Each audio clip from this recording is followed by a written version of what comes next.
দাম দিয়ে উদরকে বন্ধন করেছিলেন, যে মা যশোদা করুণাময়ী এবং বাৎসল্যময়ী মা, সে কারণের জন্য ভগবান তিনি অনাদি রাতি সরস্বর্যপূর্ণ, তিনি জীবকে মায়ার দ্বারা বন্ধন করে রেখেছেন, মায়ার দ্বারা অভিভূত করে রেখে দিয়েছেন, মুগ্ধ করে রেখে দিয়েছেন। সেই জন্য জীব ভগবানকে দেখতে পায় না। গীতায় সপ্তমে 25তম শ্লোকে বলছে, ন হং প্রকাশ সর্বস্ব যোগমায়া সমাবৃত মূঢ়য়ং ন অভিজানাতি মাম অজম অব্যয়ম। আমি যে অজ এবং অজম, আমার তো জন্ম নেই, আমি যে অবিকৃত অবস্থায় আছি, যা আছে এখন আছে, পরেও তাই থাকবো একই রকম। আমার কোনো বিকৃত অবস্থা হবে না, বিকার হবে না আমার কোনো, এটা জানতে পারে না। কারণ আমি যোগমায়ার দ্বারা আবৃত হয়ে আছি। মায়া তো ভগবানকে আবৃত করতে পারে না, যোগমায়া ভগবানকে, তাও ভগবানের নির্দেশেই। ভগবানের নির্দেশে ভগবান যখন লীলায় আসবেন মর্তভূমিতে, তখন নিত্যধাম থেকে এই যোগমায়াকে নিয়ে আসেন। এসে তিনি যোগমায়াকে বলেন, তুমি ব্রজে যাদের সঙ্গে আমি সখ্য বাৎসল্য মধুর রসাস্বাদন করব, তুমি তাদের সবাইকে অভিভূত করে রেখে দাও, তার জন্য কেউ জানতে না পারে যে সবাই ভগবত পরিকর, সব তার পরিকর, এজন্য জানতে না পারে, মানুষ জ্ঞান যেন। আর আমি যে লীলা করব, এই যে আমার আত্মভোলা লীলা, তুমি আমাকেও যোগমায় রাখবে। ভগবানের নির্দেশে এটা করেছিলেন আর কি। যোগমার কাজ হলো ভগবানকে লীলার জন্য লীলা, কিন্তু এই যোগমায়া জীবকে আচ্ছন্ন করে না।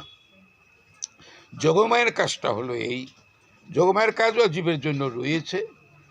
যে জীব সংসারে জ্বালা যন্ত্রণায় অতিষ্ঠ হয়ে, সংসারের প্রতি বিরক্ত হয়ে ভগবানের দিকে একটু উন্মুখী হয়েছেন, এই যোগমায়া সেই জীবকে ভগবানের কাছে নিয়ে যাবেন। এ হলো যোগমায়ার জীবের জন্য কাজ।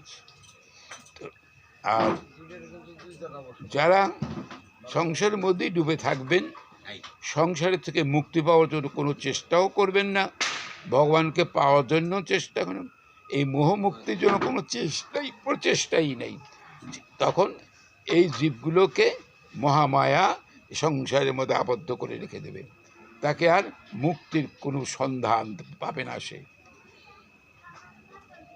কখনো কোনো সময় সাধুগুরু বৈষ্ণবের করুণায় যদি সংসারের প্রতি বিরক্তি ভাব আসে, সংসারের নিজ আপন জনের প্রতি যদি একটা প্রকাশ হয়, তাহলে যোগমায়ের কিবা হতে পারে, নচেত হওয়ার সম্ভাবনা নাই। তবে সাধুগুরু বৈষ্ণব যদি কৃপা করে, হলেও পারে, অসম্ভব কিছু নেই। তবে খুব বিরল ঘটনা এগুলো, সাধুগুরু বৈষ্ণবের। তো আজকে আমাদের আলোচ্য বিষয় হলো যে অম্বরীশ মহারাজ, এই পারণ, আজকে তো পারণের দিন, এই পারণের দিনেই অম্বরীশ মহারাজ সংবৎসর কালিন্দীর জলে স্নান করে তার আত্মতুল্য মহিষীদের সঙ্গে নিয়ে তিনি বৃন্দাবনে যমুনার তীরে এই দ্বাদশী ব্রত পালন করতেন। এই দ্বাদশীটা তো এখন হয়েছে কি, এগুলো আমি মুখে বলে দিচ্ছি। এই পালনের দিন 3 দিন উপবাসী ছিলেন অম্বরীশ মহারাজ। 3 দিন উপবাসী থাকাতে তৃতীয় দিন সমস্ত ব্রাহ্মণ বৈষ্ণব যারা যারা আছেন, রাজা তো টাকার তো অভাব নেই, সম্পদ প্রচুর, সেই সম্পদগুলো ভক্ত বৈষ্ণব গোবিন্দের সেবায় তিনি ব্যয় করতেন। নিজের আত্মতৃপ্তির জন্য কিছুই ব্যয় করতেন না, এবং তার রাজ্য তিনি শাসন করতেন বেদজ্ঞ ব্রাহ্মণদের আদেশক্রমে তারা যা বলতেন সেভাবে তিনি খুব পরম ভক্ত ছিলেন। প্রসঙ্গক্রমে এই সুখদেব গোস্বামীপাদ এই অম্বরীশ মহারাজের কথা উল্লেখ করলেন যে এই মহামহা বৈষ্ণব কীভাবে মহাতেজা দুর্বাসা মুনির অভিশাপ থেকে নিজকে রক্ষা করতে পেরেছিলেন। যখনই পরীক্ষিত মহারাজকে শ্রীল শ্রীপাদ সুখদেব গোস্বামী কথাটা বলছেন, তখন তিনি জানতে চাইলেন যে ব্রহ্মসাপ অলঙ্ঘনীয়, যে সাপকে কিছুতে লঙ্ঘন করা যায় না, তিনি কিভাবে করলেন? হে গুরুদেব, আপনি কৃপা করে আমাকে বলুন, আমি জানতে চাই তার ইতিহাস। তখন তিনি বলতে শুরু করলেন, অভিশাপ থেকে কী কেউ রক্ষা পেলেন? ব্রহ্মসাপ তো কেউ লঙ্ঘন করতে পারে না, ও তো অনিবার্য অবস্থা হবেই হবে, কিন্তু তিনি কেমন করে পারলেন? এটাই হলো তার একটা প্রশ্ন। তখন এই দুর্বাসা এত মহাতেজ সম্পূর্ণ, এত তেজ সম্পন্ন যে তিনি যেদিকে তাকাতেন, ক্রুদ্ধ হয়ে রুষ্ট হয়ে যেদিকে তাকাতেন সেই জায়গাগুলো ভস্মীভূত করে দিতেন, এত তেজি মনি ছিলেন। তো এখন 3 দিন পর পালন করতে বসছেন, সবাই এসে সেবা দিয়ে যা যা দান দান করে নিজে একটু সেবা করতে বসছেন। 3 দিন পর সবাইকে তখন আসছেন দুর্বাসা, তার 10 সহস্র শিষ্য নিয়ে আসছেন, এসে অম্বরীশ মহারাজের কাছে বলতেন। অম্বরীশ মহারাজ এই মহাপরাক্রমশালী দুর্বাসাকে দর্শন করে তিনি নেমে এসে পাদ্যর্ঘ্য দিয়ে তাকে যথাযোগ্য সম্মান করে করলেন। তারপরে বলছেন, দুর্বাসা বলছেন, অর্থাৎ পরীক্ষা করতে আসছে বৈষ্ণব কত বড় বৈষ্ণব আমি বুঝে নেব, এটা তার একটা অহংকার ছিল। তো বৈষ্ণবের একে পরীক্ষা করবে তার মতো মহাতেজা ঋষি, কিন্তু যাকে তিনি করবেন তিনি তো তার থেকে অনেক উপরে, তাহলে কী করবেন? তো যাই হোক, তখন তিনি বললেন যে মহারাজ, আমি পালনের পূর্বেই আমি চলে আসব, আপনি নিশ্চিন্ত মনে ব্যবস্থা করুন, আহার্যের ব্যবস্থা করুন। আমি কালিন্দীর জলে যাচ্ছি, সেখানে কালিন্দীর জলে আমি সন্ধ্যা করে এসে আপনার কাছে আসবো। এই বলে দুর্বাসা চলে গেল। এখন যেহেতু তাকে পরীক্ষা করবে বৈষ্ণবত্ব, কত বড় বৈষ্ণব আমি দেখে নেব, খুব অহংকার ছিল, কিন্তু শক্তিশালী। তো চলে গেছে, পালনের আর অর্ধ মুহূর্ত বাকি আছে, দুর্বাসার আসে না। তখন অম্বরীশ মহারাজ তার বিতজ্ঞ ব্রাহ্মণদের কাছে অনুমতি চাইলেন যে আমি এখন কি করব? আমি যদি সময় মতো পালন না করতে পারি, তাহলে আমার একাদশীটা ব্যর্থ হয়ে যাবে, আর অন্যদিকে ব্রাহ্মণকে অভুক্ত রেখে আমি সেবাও করতে পারি না, তা ধর্ম নষ্ট হবে। তা আপনারা আমাকে বলুন যে এই সংকটময় মুহূর্তে কী ব্যবস্থা করা দরকার, যেটা বলবেন সেটাই করব। এখন বেদজ্ঞ ব্রাহ্মণরা সবার মনির তো সবার একরকমই না, কেউ কেউ বলছেন যে জল পান করলে তাতে আহার্য সে হয় না, একটা জল পান করলে ওটা খাদ্য বলে গণ্য হয় না, আবার কেউ কেউ বলছে হ্যাঁ হয়। তো যাই হোক, পালন সময় উত্তীর্ণ হয়ে যায়, দুর্বাসা আসে না, তখন বাধ্য হয়ে ধর্মরক্ষার জন্য অম্বরীশ মহারাজ একটু জল পান করছিলেন। 3 দিন অভুক্ত একটু জল পান করলেন, দুর্বাসা জানতে পারলেন যে অম্বরীশ মহারাজ পালন করে ফেলছে। তখন আসলেন, এসে অম্বরীশ মহারাজ বললেন, প্রভু বসুন, আমি সেবা। বলে, তুমি কি সেবা দেবে আমাকে? তুমি তো আগেই ব্রাহ্মণকে অভুক্ত রেখে তুমি সেবা করে নিয়েছো, তোমাকে কি সেবা দেবে? তোমার এত সাহস যে অভুক্ত ব্রাহ্মণকে তুমি অভুক্ত অবস্থায় রেখে নিজে পালন করলে? ঠিক আছে, তার সমুচিত ফল আমি তোমাকে দিচ্ছি। তখন তেনার জ্বরটা ছিঁড়ে একটা কিত্তা জ্বালিয়ে একটা উশি হস্তে বললে যে যাও, অম্বরীশ মহারাজকে তুমি নিধন করে এসো। ওই কিত্তা তখন ছুটছে, অম্বরীশ মহারাজের কাছে যাচ্ছে। তো অম্বরীশ মহারাজ কিন্তু মৃত্যু ভয়ে 1 ইঞ্চি সরলেন, ওই জায়গায় দাঁড়িয়ে থাকলেন। প্রাণ বাঁচানোর জন্য কিন্তু সরে যাবে, তা করে নাই। কৃষ্ণ কত প্রান্ত গোবিন্দকে স্মরণ করে বসে আছেন, যা হবার হবে, চক্রধারী যাকে রক্ষা করে করবে, না হয় না করবে। কিন্তু এদিকে হলো কি, বৈকুণ্ঠনাথ নারায়ণ ভক্ত রক্ষা হেতু এই সুদর্শন চক্র রেখে দিয়েছেন। সুদর্শন চক্র, এই সুদর্শন চক্র সদা থাকে কিসের জন্য? সুদর্শন থাকেই ভক্ত রক্ষা হেতু। যখন সে অম্বরীশ মহারাজকে ভস্মীভূত করতে আসছে, তখন এই সুদর্শন ওই কি করছেন, ওই অম্বরীশকে হত্যা করানোর যে কীর্তাটা পাঠিয়েছিল দুর্বাসা, তার পিছনে ছুটলেন, তাকে ভস্মীভূত করলেন। ভস্মীভূত করে দুর্বাসাকে ভস্মীভূত করার জন্য ছুটলেন। দুর্বাসা প্রাণের ভয়ে 1 বৎসর নানান জায়গায় ঘুরছেন, ব্রহ্মলোক ঘুরছেন, বরুণ লোক ঘুরছেন, না কৈলাস গিয়েছে, সব জায়গায় কেউ তাকে বাঁচাবাসি করেনি। এখানে অনন্যোপায় হয়ে এই অম্বরীশ মহারাজ আরে দুর্বাসা বৈকুণ্ঠ নারায়ণের কাছে চলে গেছে। নারায়ণের কাছে চলে গিয়ে বলছেন, প্রভু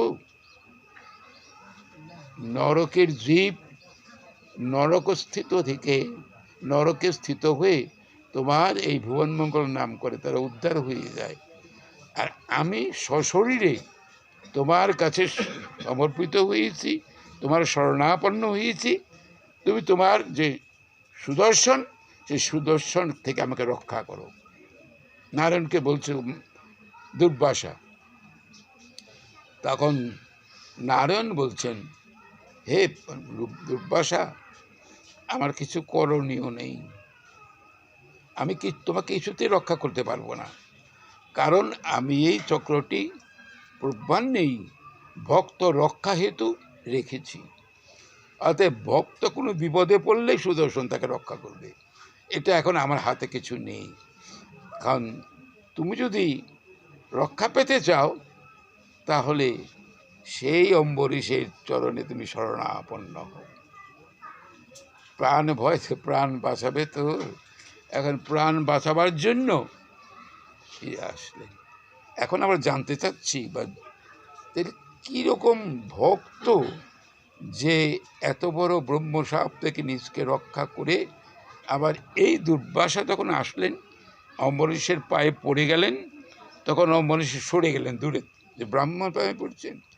তখন সুদর্শন তো পিছনে পিছনেই আছে। তা এখন অম্বরীশ মহারাজকে বলছেন দুর্বাসা, এ মহারাজ, আমি আপনার কাছে অনেক অন্যায় করেছি, আপনি আমাকে সুদর্শনের হাত থেকে রক্ষা করুন। তখন অম্বরীশ মহারাজ স্তুতি করলেন, কয়েকটা শ্লোক আছে, শেষে একটা স্তুতি করলেন এইভাবে যে, হে সুদর্শন চক্র, আমি তোমার কাছে প্রার্থনা জানাই, আমি যদি জীবনে কোনো পুণ্য সঞ্চয় করে থাকি, তা সেই পুণ্যটা আমি দুর্বাসাটাকে দিয়ে দিলাম, তুমি নিরস্ত হও, তাকে রক্ষা করো। তখন সুদর্শন স্থির হয়ে গেল, ওই স্যার পুণ্য দিয়ে দিলেন। যাকে হত্যা করতে গিয়েছিলেন তিনি তার পুণ্য তাকে দিয়ে দিলেন। এই হলো ঘটনাটা। অনেক অনেক বলে আমি মুখে বলে দিলাম। এখন আমরা জানতে চাচ্ছি যে তিনি কীরকম রাজা ছিলেন। রাজা তো না যায় অনেক মাথার উপরে অনেক ভার থাকে, প্রজাদের রঞ্জন, প্রজা প্রতিপালন, প্রজাদের অন্য ভিন্ন রাজ্য থেকে তাকে অন্য রাজার আক্রমণ থেকে রক্ষা করা এবং ধর্মরাজ্য প্রতিষ্ঠা করে, অনেক কাজ, রাজারও অনেক কাজ। তাহলে এত কাজ থাকা সত্ত্বেও সে কোন শক্তি বলে এটাকে প্রতিহত করলেন, এটা এখন জানতে চাইলেন। তখন সুখদেব গোস্বামী প্রভুপাদ এই অম্বরীশ মহারাজের চরিত্র মাহাত্ম্য বর্ণনা করতে লাগলেন। আমরা সেখান থেকে শুনি তিনি কিভাবে এটা করলেন, যেটা অপ্রতিহত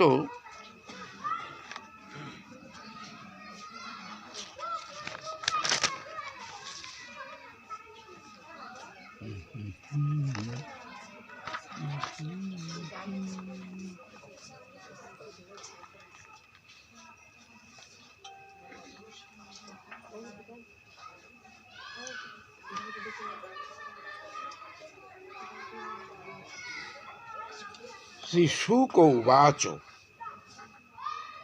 অম্বরীশ মহাভাগ সপ্তদ্বীপবতীং মহিম অব্যয়ঞ্চ শ্রিয়ং লব্ধা বিভঞ্চ অতুলং ভুবি। তার চরিত্রটা কি এখানে বলছেন, এই অম্বরীশ মহারাজ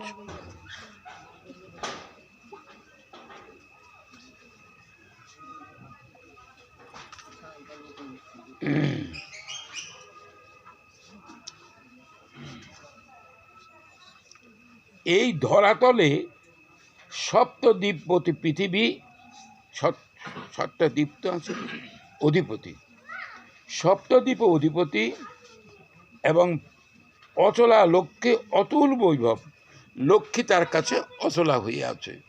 যেখানে লক্ষ্মীকান্ত থাকে লক্ষ্মী সেখানে থাকবেই, আর লক্ষ্মীকান্তকে বাদ দিয়ে লক্ষ্মী সেবা করলে, পুজো করলে তাতে কিন্তু লক্ষ্মী পরিতুষ্ট হন না, সন্তুষ্ট হন না, তৃপ্ত হন না।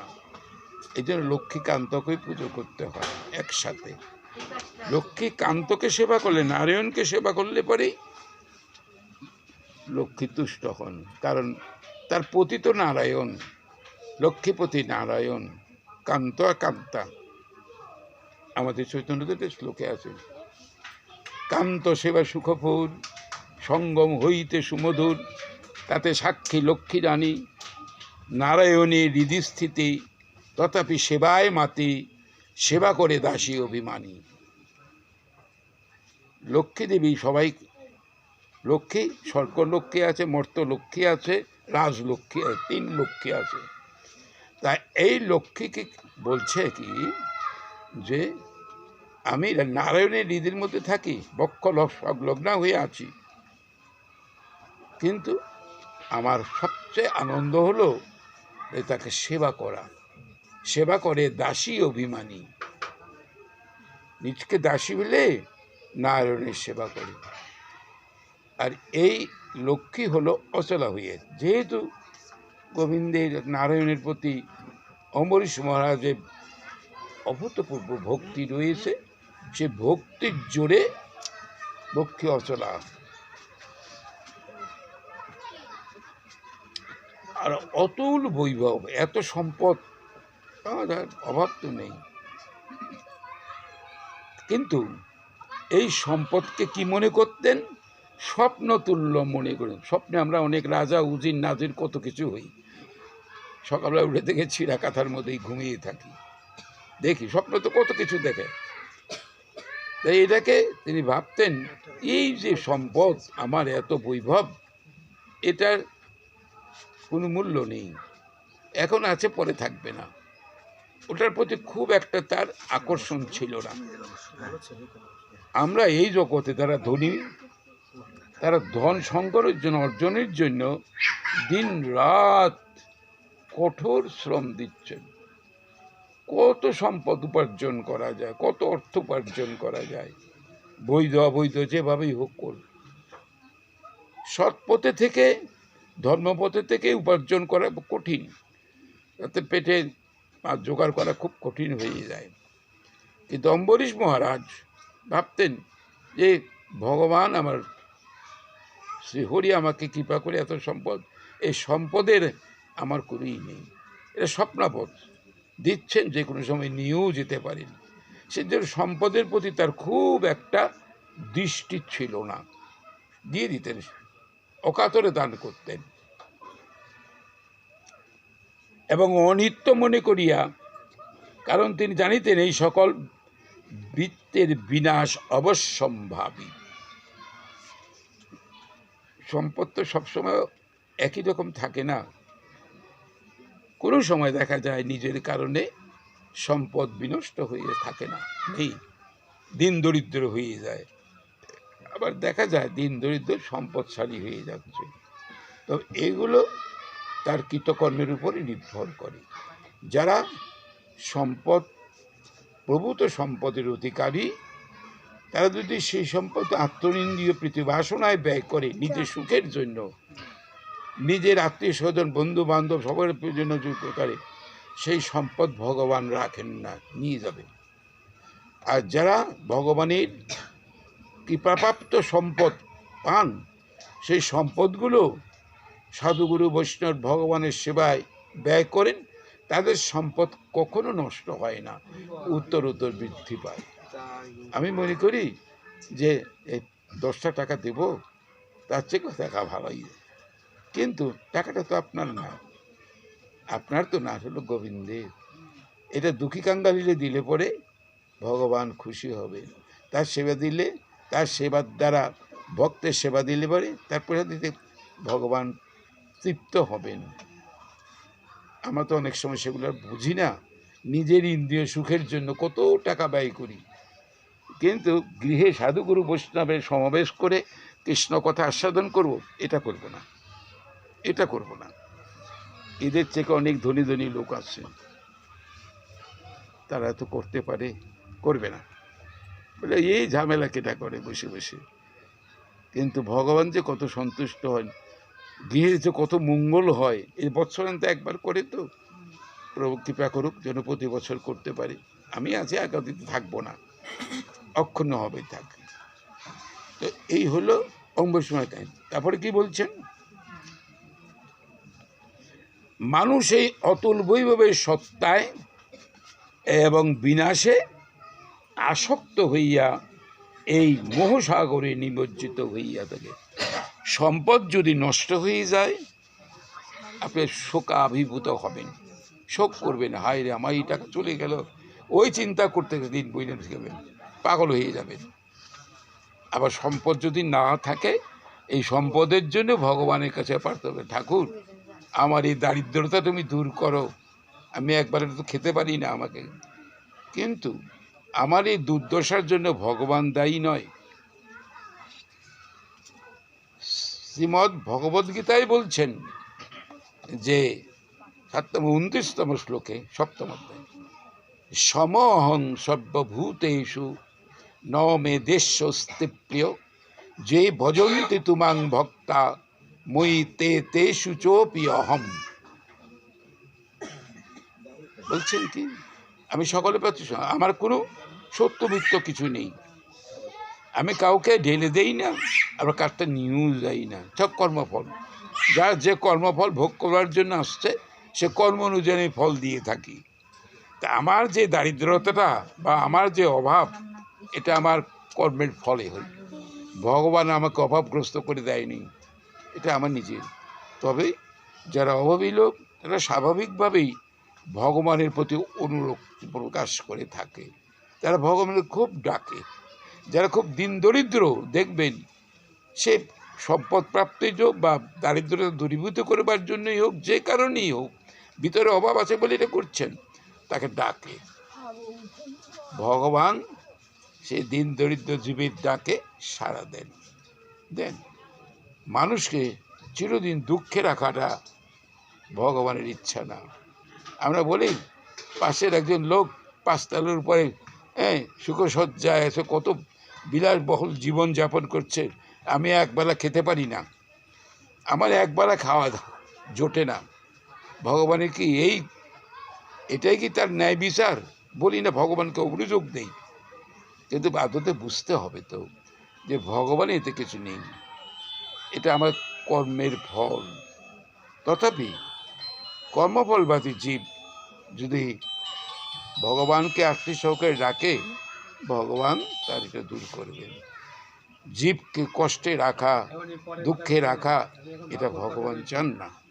তাহলে অম্বরীশ মহারাজ যে এত বৈভব, এত সম্পদ, তিনি সেগুলোকে একটা স্বপ্নাবধ মনে করতেন, মাটির ঢেলার মতো মনে করতেন, আসক্ত হতেন না, ওটার প্রতি আসক্ত হন না। তিনি যে এত বড় গুণে গুণান্বিত হলেন কিভাবে?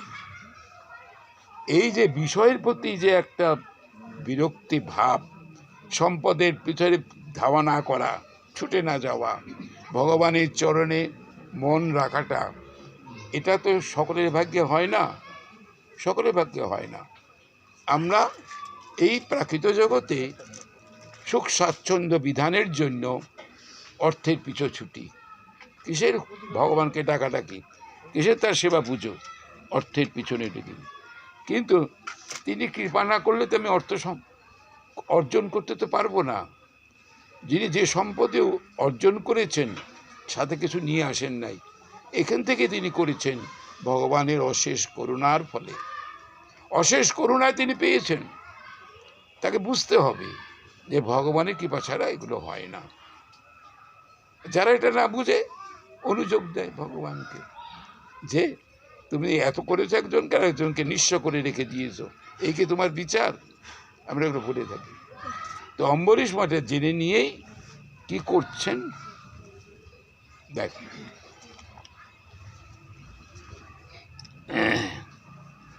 বাসুদেবে ভগবতী তদ ভক্তেষু সাধুষু প্রাপ্ত ভাবম পরং বিশ্বং যেন ঈদং লোষ্টবৎ স্মৃতম। লোষ্টবৎ স্মৃতম বলছেন মহারাজ অম্বরীশ ভগবান বাসুদেবে তদ্ভক্ত সাধুবৃন্দের উত্তমা ভক্তি প্রাপ্ত হইয়াছিলেন।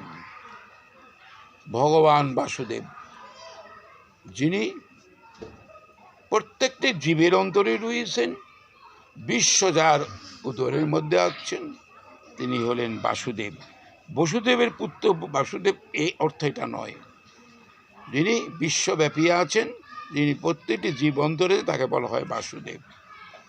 তিনি বাসুদেবের শ্রীপাদ পদ্মে তার অচলা ভক্তি ছিল, এত ভক্তি তার। আর তার যে ভক্ত, সে ভক্তের প্রতি তার অনেক অনেক ভক্তি ছিল, এত ভক্তি। শুধু ভগবানের ভক্তিতেই যে কাজ হবে তা নয়, ভগবানকে সেবা করলেন, ভগবানের ভক্তকে উপেক্ষা করলেন, তুচ্ছ তাচ্ছল্য ভাবলেন, ভগবান তার প্রতি কোনো দিনই হবেন না, বরঞ্চ তার প্রতি রুষ্ট হবেন। বরঞ্চ উল্টো কাজ করলে ভগবান খুশি হবেন। ভগবানকে যদি সেবা না, ভগবানের ভক্তের সেবা করেন, ভগবান খুশি হবেন, ভগবান খুশি হবেন। সেই জন্যই ভগবান এবং তদ্ভক্তেষু বলছে যে সাধুগুরু বৈষ্ণবী তার খুব ভক্তি ছিল, এত ভক্তি।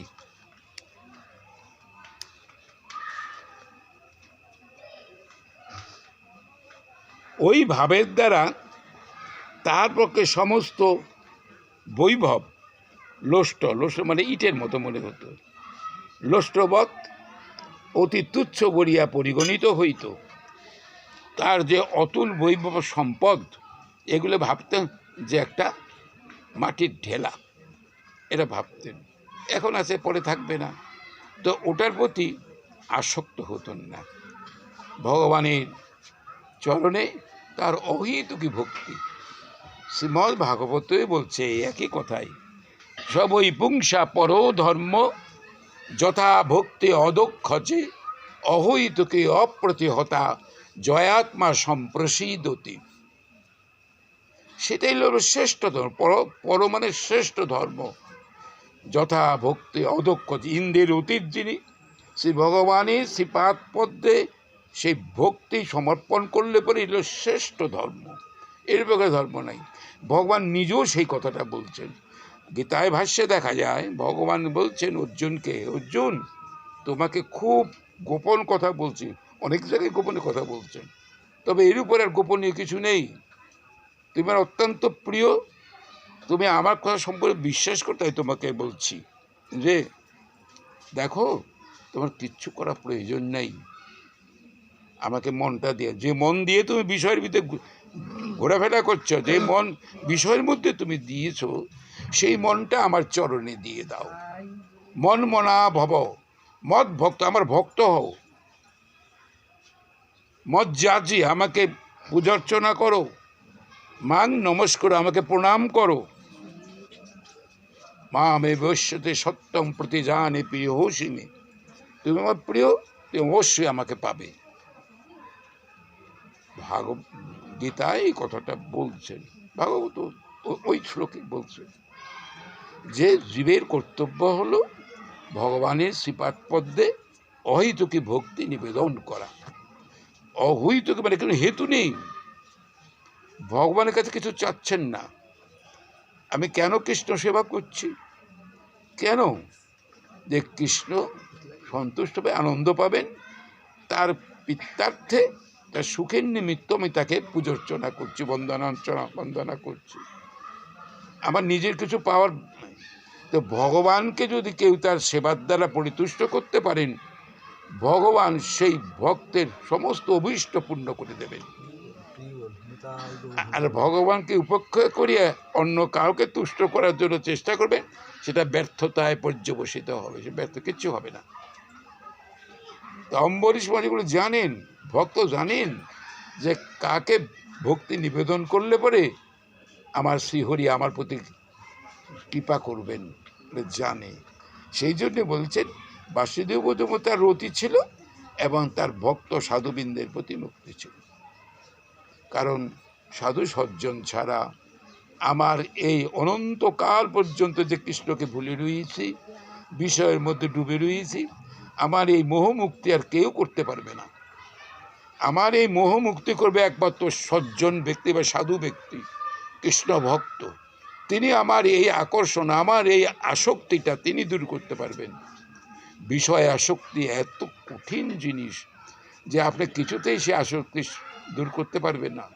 এটাই সবচেয়ে বড় জিনিস আমাদের ভজনের অন্তরা হলে আসক্তিটা, সংসারের প্রতি, একটা বিষয়ের প্রতি আসক্তি, এটা জানতেন।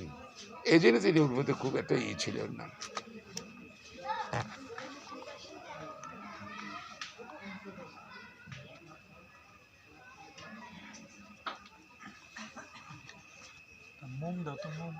সবই মন কৃষ্ণ চরণারবিন্দ, মনটা সদা সর্বদা গোবিন্দের অভয় চরণে থাকত। তিনি রাজার কত কাজ, তিনি ওদিকে ফিরে তাকাতেন না। সপ্তম স্কন্ধে যে নববিধা ভক্তি বলছে, ভক্তির যে 9টা অঙ্গ, সব কটা তিনি যত্ন করেছেন, সব কটা। সবই মন কৃষ্ণ চরণারবিন্দ, গোবিন্দের অভয় চরণার মধ্যে তার মনটা সবসময় থাকতো। অন্য কোনো বিষয়ের দিকে বা অন্য কোনো দিকে তার মন থাকতো না। সদা সর্বদা, যেমন বলছেন মন মনা ভব, মনটা আমাকে দিয়ে দাও। গীতায় বলছেন মনটা আমাকে দাও। আমরা কি মনটা ভগবানকে দিতে পারি? যখন দুঃখে জর্জরিত হয়ে পাই, যখন কোনো উপায় থাকে না, তখন এত আরতি সহকারে ভগবানকে ডাকি যে মনে হয় ভগবানের ইয়া। কিন্তু অন্য সময় কখনো ডাকবো না। ভগবানকে স্মরণ করা জীবের প্রধান কর্তব্য। স্মরণ, ভাগবত এই কথা বলছেন। পরীক্ষিত, সুখদেব গোস্বামীপাদ, অম্বরীশ প্রহ্লাদ তার পিতা যখন জানতে চাইলেন, প্রহ্লাদ তুমি তোমার গুরুর কাছ থেকে যে বিদ্যা অর্জন করেছ, সেই বিদ্যাতে একটা সার, একটা ভালো কথা তুমি ওকে বলো, শোনাও। হিরণ্যকশিপু তো কখনো জানতেন না। প্রহ্লাদ আমার নিযুক্ত যে গুরু ষণ্ড অমরকদ, তার কাছে কিছুই শেখে নাই, কিছুই শিখে নাই। তার গুরু ভক্ত চূড়ামণি দেবশ্রী নারদ, তার গুরু হলো, তার কাছে যা কিছু শিখেছে, এর কাছে তো কিছুই শিখে নাই। ধর্ম কাম মোক্ষ কিচ্ছু শিখে নেই। এখন বলছিলেন যে, আমি কেন বললাম স্মরণের কথাটা নিয়ে কথাটা বলছি, শ্রবণং কীর্তনং বিষ্ণু শরণং বলছিস। প্রথম শ্রবণং, শ্রবণের পর কীর্তন, তারপরে স্মরণ। এই প্রহ্লাদই হলো তার উপমা। প্রহ্লাদ সব সময় ভগবানকে স্মরণে রাখছে, সব সময়, বিপদে আপদে, সহায় সম্পদে, আনন্দে, সব সময় ভগবানকে স্মরণ রাখছে। আনন্দের আতিশয্যে উৎফুল্ল হয়ে ভগবানকে বলে দেওয়া, সম্পদের প্রতি বহুমুক্ত করতে সব সময় স্মরণ। এটা এলো উপমা, যে প্রহ্লাদ হলো স্মরণ সব সময় রাখতেন। এই স্মরণ, ভগবানকে স্মরণ করাই হলো যে প্রধান কর্তব্য। তাকে স্মরণ করলে অন্য বিষয়বস্তুগুলো বিস্মরণ হবে। আর যদি তার প্রতি স্মরণ না থাকে, তাকে যদি স্মরণের মধ্যে রাখতে না পারি, বিষয়ের প্রতি আসক্ত হবে মন। এটাই স্বাভাবিক। একটা ত্যাগ না করলে আরেকটা পাওয়া যায় না, আরেকটা পেতে হলে আরেকটাকে ত্যাগ করতে হয়। তো স্মরণ নেই, নববিধা ভক্তিময় স্মরণের কথা। আর এমনিও বলছে প্রভু বন্ধু শুনলেন, স্মরণ বই বিস্মরণ হইও না, গুরু গোবিন্দ বই অন্য ভেব না। যদি তোমার ভাবনা থাকে, চিন্তা হয়, তাহলে গুরু গোবিন্দকেই ভাবনা করো, অন্য কিছু চিন্তা করো না। এই অম্বরীশ মহারাজ, হ্যাঁ, মনটা থাকতো গোবিন্দের অভয় চরণারবিন্দে, সবই মন কৃষ্ণ চরণারবিন্দ। যুধিষ্ঠির মহারাজ ভক্ত চূড়ামণি নারদকে বলছেন যে, প্রভু বলুন, আমি কিভাবে শ্রীহরিকে পেতে পারি? তখন উত্তর দিয়েছিলেন যে, শুনুন, কেনাপি উপায়েন মনো কৃষ্ণ নিবেশয়েৎ, যে কোনো প্রকারেই হোক ভগবানের শ্রীপাদ পদ্মে আপনার মনটা নিবেশ করে রেখে দেন, ভগবানের চরণে মনটা দিন। এই মন দিয়ে অন্য কিছু, গোবিন্দের চরণে যদি মনটা থাকে, সেই মন দিয়ে গৃহকার্য সম্পন্ন হয় না। আপনার সংসারের চিন্তা তখন আর থাকে না, তখন গোবিন্দের প্রীতিমূলা সেবার দিকেই মন থাকে। কেনাপি উপায়েন মনো কৃষ্ণ নিবেশয়েৎ, যে কোনোভাবেই হোক গোবিন্দের চরণে আপনি মনটা নিযুক্ত করুন। দেবশ্রী নারদ যুধিষ্ঠির মহারাজকে বলছেন, জানতে চেয়েছিলেন গৃহস্থ ধর্মটা কিভাবে করব বলুন। তাহলে দেখা যায় অম্বরীশ মহারাজ তিনি যে এত বিপদের থেকে রক্ষা পেলেন, তার মূল কারণটাই ওই ভগবানের সব সময় স্মরণে রেখেছেন। সম্পদে বিপদে আপদে সব সময় তাকে স্মরণ করুন। এই স্মরণ থাকলে আপনার ভয়ের কিছু কারণ নেই। আপনার পথ পিছলে পড়ে যাবেন না, চলতে পারবেন। আর যদি তাকে ভুলে যান, তাহলে বিষয় এসে আপনার মনকে গ্রাস করবে। ভগবানকে স্মরণ রাখুন। সবাইকে তো একদিন চলে যেতেই হবে, সব ফেলে ফেলে দিয়েই চলে যেতে হবে, কিছু তো নিতে পারবো না। যা সহায় সম্পদ আপনি অর্জন করলেন, সব পড়ে থাকবে, সব পড়ে থাকবে।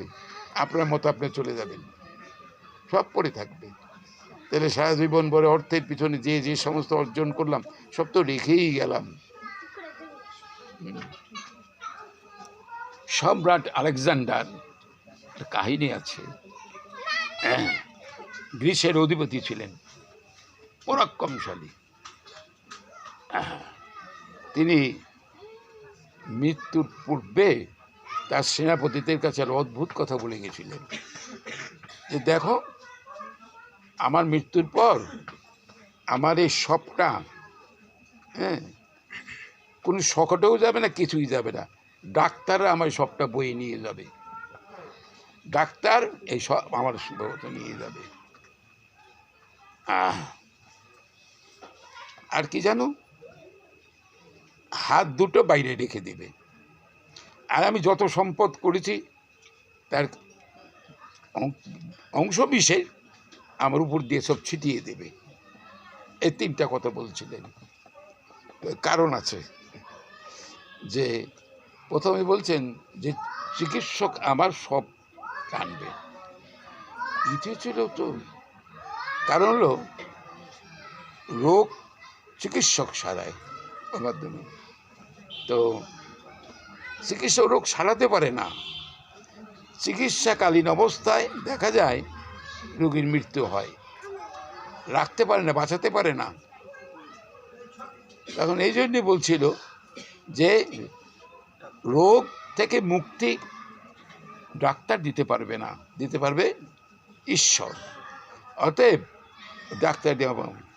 আর বলছিলেন যে হাত দুটো বাইরে রাখবে, যে আমি নানান দেশ জয় করে যে অর্থ সঞ্চয় করছি, যাওয়ার সময় আমি খালি হাতে চলছি, যাওয়ার সময় খালি হাতে চলছি। আর বলছি এগুলো ছিটিয়ে দেবে, মানে মুখটাকে সব ছিটিয়ে দেবে, যে আমি যা অর্জন করছি এগুলো ব্যর্থ করে পড়ে থাকলো, রাস্তার পথের মধ্যে পড়ে থাকবে। এই সম্পদ চৈতন্যমধ্যে চরিতামৃতে বলছেন যাবৎ নির্বাহ পরিগ্রহ, যেটুকু গ্রহণ করলে তোমার ভজনীয় জীবনটা রক্ষা পাবে, সুন্দরভাবে সাধন ভজন করতে পারবে, সেইটুকু নয়। বিষয় কথার চিন্তা করতে চেয়েও না। ভগবান কৃপা করে তোমার দেহটাকে রক্ষা করবেন, তিনি তোমার জন্য চিন্তিত আছেন, তুমি তাকে চিন্তা করো। তো এই যাবৎ নির্বাহ পরিগ্রহ, শ্রীমদ্ ভাগবতের সপ্তম স্কন্ধে প্রহ্লাদ বলছেন যে দেখুন, যারা এই জগতে এসে নিজের যেটুকু অর্জন করলে বা যেটুকু উপার্জন করলে সংসার সুন্দরভাবে চলে যাবে, তার থেকে যারা অতিরিক্ত অর্জন করতে যায় তারা চোর। ভাগবত বলতে পরিষ্কার চোর, তারা শাস্তি পাওয়ার যোগ্য। বলছেন তাহলে কি ওই পরিস্থিতি চিন্তা করে এগুলো বলছেন। অম্বরীশ মহারাজ ভগবানের চরণে মনে সবসময় মন রাখতেন, সবই মনকৃষ্ণ চরণ আরবিন্দ বচাংশে বৈকুণ্ঠ গুণবর্ণনে। এই যে মুখ ছিল, বাজে কথা বলতেন না, মুখ দিয়ে বিষয়ের কথা বলতেন না, সব সময় গোবিন্দের গুণকীর্তন করতেন। কৃষ্ণ গুণবর্ণনে, তার গুণাগুণে মুখটা দিয়ে তিনি সদা সর্বদা। আর শ্রীমান মহাপ্রভুর প্রতি পবন গৌর হরি, তিনি আমাদের কাছে খুব সহজ সরল পদ্ধতি দিয়ে গেছেন। হে জীব, তোমাকে কোনো কঠিন সত্যতেতা দাপরের মতো ওই ধ্যান যজ্ঞ পরিচর্যা তুমি করতে পারবে না, তুমি কিছুই করতে পারবে না। তোমার মন হলো অন্নগত মন, তুমি কি করবে? তোমার কিচ্ছু করার ক্ষমতা নেই। তুমি সব সময় কৃষ্ণ নাম করো, হরির নাম করো, কৃষ্ণ নাম করো, এতেই তোমার সমস্ত মুক্তি হলো। তো কিচ্ছু করা লাগবে না, কলিযুগে করণীয় কিছু নেই, কিচ্ছু করে আপনি কোনো লাভ করতে পারবেন না। এক কৃষ্ণ নাম করলে যে ফলটা পাবেন, সেই ফলের সঙ্গে কোনো ফলের তুলনা হয় না। সদা সর্বদা কৃষ্ণ নাম করুন, দেখবেন, বুঝতে পারবেন। তো করা খুব দুষ্কর, মুখে বলা যায়, করাটা খুব দুষ্কর। অম্বরীশ মহাশয় এটা করতেন। বতাংশী হরিগুণ বর্ণনে, মুখ দিয়ে হরির গুণাগুণ কীর্তন করতেন, আন কথা বৈষয়িক কথা এগুলো কিছুই বলতেন না, কত বড় ভক্ত। বতাংশী গুণবর্ণনে করো ঘরের মন্দির মার্জনা দিশু, কর মানে হাত দিয়ে ভগবানের মন্দির পরিচ্ছন্ন করাতেন, পরিষ্কার করতেন, ধুইতেন, তার ইটি নিজ হাতে করতেন। উন্নত অনেক চাকর বাকর থাকে বহু, কিন্তু কারোর দ্বারাই গোবিন্দের মন্দির মার্জন, গোবিন্দের ওই তার যে থালা বাসন, তার যে পোশাক পরিচ্ছদ সব নিজ হাতে করতেন। আমাদের যখন সম্পদ থাকে খুব বেশি, তখন গৃহিণী বলে এই যা ঠাকুরের বাসনটা একটু মেজে দিয়ে আয়, নিজে যাবে না, নিজে যাবে না, কিন্তু সম্পদের লোক আছে করে দাও। কিন্তু অম্বরীশ মহারাজ আর যারা ধনী হলেও যারা নাকি ভক্ত, সব নিজ হাতে করে। যেটা একান্তই পারে না তখন সহযোগিতা নেয়, কিন্তু সব নিজের হাতে করে। আপনার প্রিয়জনকে আপনি নিজ হাতে সব কিছু করে খাইয়ে পরিয়ে যেমন পরম আনন্দ লাভ করেন, তার থেকে অধিক আনন্দ লাভ করবেন গোবিন্দের প্রীতির জন্য হাত দিয়ে। এই যে এই দামোদর মাসে আমাদের মা যশোদা তার তো অলঙ্কারের অভাব নেই, 2 হাত ভরা অলঙ্কার কঙ্কন। যখন তিনি মন্থন করতেন, যদি মন্থনটা করতেন, এই মন্থনের কারণে তার কঙ্কনগুলো পাশাপাশি থাকে তো জড়ৎকার কনৎকার শব্দ করতেন। উনি গুণগান করছেন, গোপালের বাল্যলীলাগুলো গুনগুন করে গাইতেছেন। তো এই জগতে আর নেই, দেখেন মুখে গোবিন্দের গুণ, হাতে গোবিন্দের কাজ করছেন। আর ওই কঙ্কনগুলো রাজমহিষীর হাতে পেয়ে বলল যে আমরা অত্যন্ত ভাগ্যবান। এরকম জগতে অনেক অনেক ধনী লোক আছে যে হাতে অনেক অলঙ্কার পরেন, সেই হস্তস্থিত অলঙ্কার দিয়ে হাতে এত অলঙ্কার, কিন্তু গোবিন্দ সেবা করবে না, ওই কুকুর বিড়ালের সেবা করবে, কুকুর বিড়ালের সেবা করবে, ওই হাত দিয়ে ভগবানের সেবা করবে না। আর যারা প্রকৃত ভক্ত নিজ হাত দিয়ে গোবিন্দের সেবা করবে, এতে পরম আনন্দ। আপনার ছেলেকে যেমন করেন আনন্দ পান, এই অম্বরীশ এই কাজ নিজের হাতে করতেন। এত তার চাকর বাকর দাস দাসী কাউকে দিয়ে করাতেন না, নিজে করতেন। দেখেন গোবিন্দের প্রতি তার কত প্রীতি, কত তার ভালোবাসা, শুদ্ধ ভালোবাসা। কিছু পাওয়ার আশায় অম্বরীশ মহারাজ কিছু করেন নাই। করো হরের মধ্যে মার্জনা আসিত শ্রুতিং, মানে কান দেখিয়েছেন শ্রুতিং অ্যান্ড চকার অযুক্ত কথা উদয়ে, কান দিয়ে গোবিন্দের গুণ কথাই শুনতেন, আন কথা শুনতেন না, বৈষয়িক কথা শুনতেন না। একটা ভক্তের চরিত্রটা কেমন হয় দেখেন। এবং যে শক্তি বলে সে দুর্বাসার মতো মহাতপা ঋষির অভিশাপ থেকে, সাপের থেকে মুক্ত হয়ে গেলেন, তার কত বড় ভক্ত। এ না হলে কি পারতেন কখনো? এটা না হলে কি পারতেন? কখনোই পারতেন না। মুকুন্দ লিঙ্গ আলয় দর্শনের দৃশ্য, ভগবানের মূর্তি দর্শন করতেন, চোখটা দিয়ে ভগবানের মূর্তি দর্শন করতেন। দেখেন আমরা মঠ মন্দিরে যাই, আমার কথাই বলি, এই 5-10 মিনিটই মতো দাঁড়িয়ে দেখবো, করে প্রণাম করে চলে আসবো। আপনাদের বসে ঘন্টার পর ঘন্টায় বসে তাকে দর্শন করবেন, তাহলে সময় কোথায়? এত সময় কই? যারা খুব কৃষ্ণ ভক্ত তারা ওই সময়ের অপেক্ষা করে না। দেখবেন যতক্ষণ পর্যন্ত অনিমেষ নেত্রে ভগবানের সেই মুখারবিন্দ দর্শন করছেন। অনেক ভক্ত আছে যে যারা দেখছেন তো দেখছেনই, বাহ্যিক দেখে তোর জ্ঞান নেই, ভগবান এই বদনমণ্ডল দর্শন করে ওই মধ্যে ডুবে আছেন, ওর মধ্যে ডুবে আছেন। কি মোহনীয় মূর্তি সে মূর্তি গেছে। দেখেন না গোপালকে মা যশোদা কীভাবে সাজিয়েছে, ছোট গোপাল, এই যে গোপাল ভক্ত সাজিয়েছে, তার প্রাণ দিয়ে যতটা লাগে করেছেন, সাজিয়েছেন। আমি নিজে সাজতে পারি, কিন্তু ভগবানকে সাজাতে জানি না। আমি আমার নিজকে সাজাতে পারি নানান রকম বিলাসদ্রব্য দ্বারা, ভগবানকে সাজাবো না। তাহলে কি সাজিয়ে কি হবে?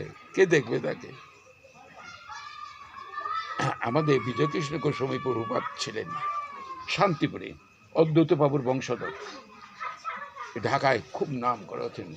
আমরা তাকে বড় গোসাইজি বলে ডাকতাম। খুব উচ্চস্তরের মহাসিদ্ধ পুরুষ। বিজয়কৃষ্ণ বাবা লোকনাথ সময়ে একাকালীন একই সময়কার লোকেরা। তো বিজয়ভূষণ হচ্ছে শান্তপুরে বাড়ি ছিলেন। জীবনের প্রথম অবস্থায় তিনি অন্য মার্গে চলে গিয়েছিলেন, যার তার হাত থেকে খেতেন, এটা ওটা খেতেন, ওর ইতিহাস আছে অনেক। একদিন তিনি ছাদে ঘুরে বেড়াচ্ছেন, ভগবানকে টানেন না। এখন তার কাকিমা রাধা গোবিন্দকে সেবা করতেন। তো উনি ছাদে ঘোরাফেরা করতেছেন। এখন গোবিন্দ এসে বলছে, বিজয় রে, তোর কাকিমাকে বল যে আমার একটা চূড়া বানিয়ে দিতে, বাঁশি বানিয়ে দিতে। বলে তুমি তাকে গিয়ে বলো না কেন, আমাকে বললে কি হবে, তুমি বলো। বলে না, তুই বলে দে, কাকিমাকে বল যে আমার জন্য একটা চূড়া আর বাঁশি। বারবার বলতেছে। এখন বলতেছে, কাকিমা তোমার মদন মোহন তো আমাকে বারবারই কথা বলছে, তুমি তাহলে চূড়া বাঁশি বানিয়ে দাও না কেন? আমি সোনা পাবো কোথায়, এত সোনা কোথার থেকে হবে? শুনছেন, আবার এরকম ঘুরছেন। ভগবানকে তো মানেন না, কিন্তু আসলে কিরে বিজয়, কাকিমাকে বলছিস? বলে হ্যাঁ বলছি, তুমি বলতেছো বলছি। বলে সে সোনা পাবে কোথায়? এত সোনা তোমার যেগুলো করবে, এত স্বর্ণ কোথা থেকে পাবে? বলে ও, তো কাকিমাকে বল আগে দিনে ইয়ের মধ্যে হাড়ির উপর দিয়ে সাজিয়ে রাখতো না, হ্যাঁ হ্যাঁ, এই ওগুলো। বলে তো ওর মধ্যে দেখ অনেক সোনার গেলা আছে, কাকিমাকে বল। করেছে কি, গিয়ে বলছে, কাকিমা তুমি কথা বলতেছো কেন, তো ওর শিকার মধ্যে অমুক এর মধ্যে সোনা আছে। ঠিকই দেখে সোনা আছে, সোনা দিয়ে মোহনবাসী চূড়া টুড়া সুন্দর তৈরি করে দিয়েছে, মদন মোহনে পড়িয়েছেন। তারপর আবার একদিন ছাদের মধ্যে ঘুরে বেড়াইতেছে। বিজয় দেখ, আমাকে তাকিয়ে দেখ, তো কাকিমা আমাকে চূড়া বাঁশি সব। বলে তোমারটা তুমি দেখো, আমার দেখার দরকার নেই, তোমারটা তুমি দেখো। কলে একটু চেয়ে দেখ না কেন? বলতে বলতে চাইছে, দেখে অপূর্ব মাধুর্যমণ্ডিত ত্রিভঙ্গ ভঙ্গিটা আমি দাঁড়িয়ে আছে। ভগবান সেদে বলছে যে আমাকে দেখ। কথাটা কিন্তু আশ্চর্য নয়, গীতার ভাষ্যে এগুলো আছে। উনি তো এই পথের পথিক ছিলেন না, আগে ছিলেন, পরবর্তী তিনি যে কোনো কারণেই হোক ওই পথ থেকে সরে আসলেন। বৈষ্ণবজিত, ওনাদের বংশগত হলো বৈষ্ণব। কোন এক বৈষ্ণব তাকে বলছিলেন যে বাবা, তুমি যে এখন যে পথে আছো, একদিন তোমাকে আবার এগুলো ফেলে দিয়ে বৈষ্ণবের পোশাক পরতে হবে, বলছিলেন। এটা বলছিলেন এই শ্রীধাম নবদ্বীপেরই ওই জায়গাটার নাম আমার মনে পড়ছেন না, একটারও মনে পড়ে। পরবর্তী তিনি আবার এই পথে আসেন এবং বিরাট দিকপাল ছিলেন। দেখেন, ভগবান সেজেছেন, তাকে দেখাচ্ছেন, চেয়ে চেয়ে নিয়ে যাচ্ছেন। তাহলে সেই কত বড় ভক্ত, কত বড় ভক্ত। সাজানোর কথাটা প্রসঙ্গে কথাটা আনলাম আর কি, যে ভগবানকে সাজানো, তাকে সাজালেই তো আপনি সাজবেন, দেখলে তাকে সাজিয়ে দেখবেন তাকে। আর সেই মোহন মূর্তিটি যদি আপনার একবার চোখে লেগে যায়, সেখান থেকে চোখ ফেরাতে পারবেন না। আমরা বা আমার ব্যক্তিগত কথা আমি বলছি, দেখিও না, করোও না। ওটা অনেকে পট থাকে, বিগ্রহ থাকে না, পটে করেন। পটে তো এগুলো দেওয়া যায় না, বিগ্রহ রাখে আর কি। যেমন এখানে আছে বিগ্রহ, সাজাইছেন।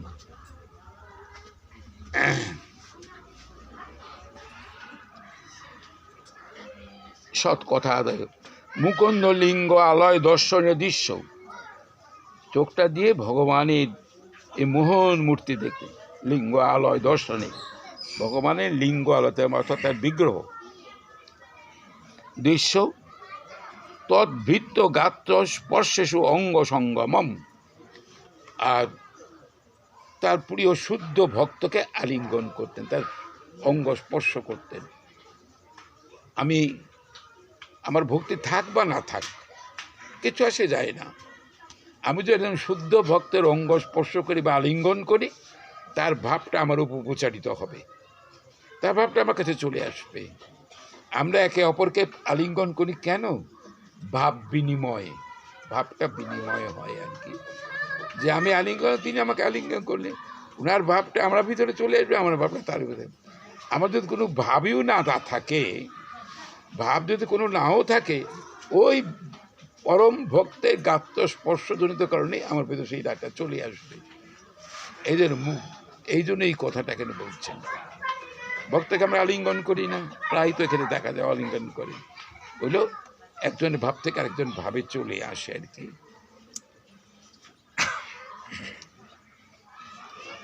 ঘ্রাণ চ তৎপাদ সৌরভ সর্বে, আর ঘ্রাণ নিতেন কি দিয়ে?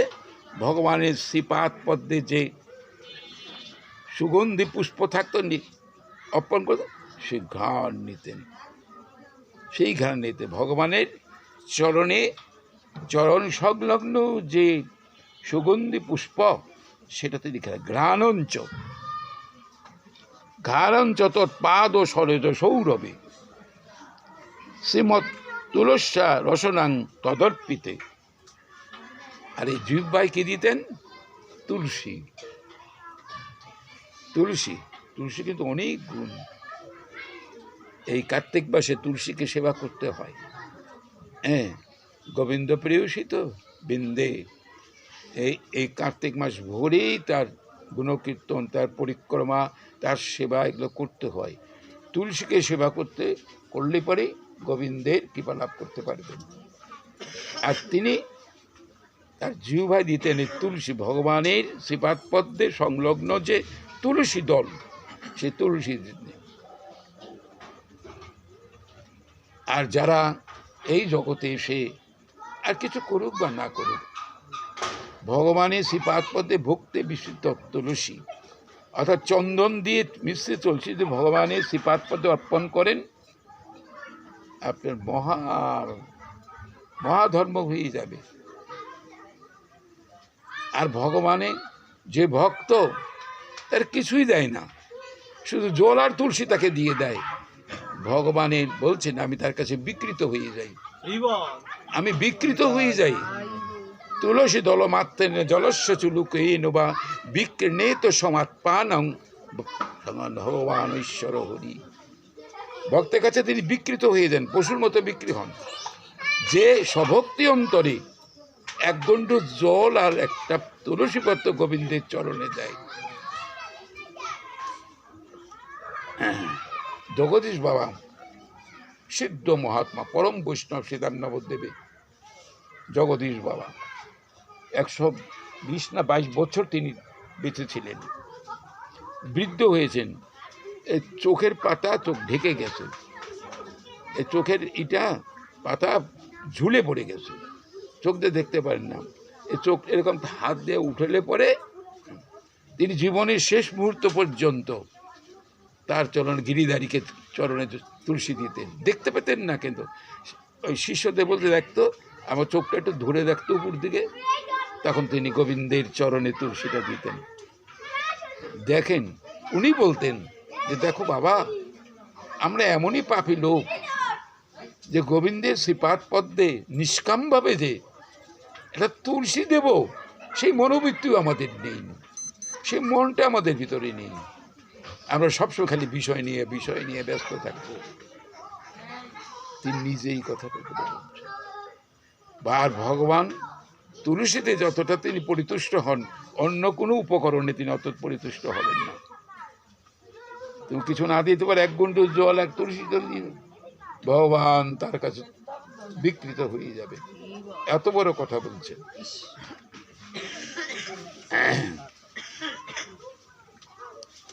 তুলসা রসনাং তদর্পিতে পাদৌ হর পাদৌ হরে ক্ষেত্র পদ উপসর্পণে। আর পা দিয়ে কোথায় যেতেন?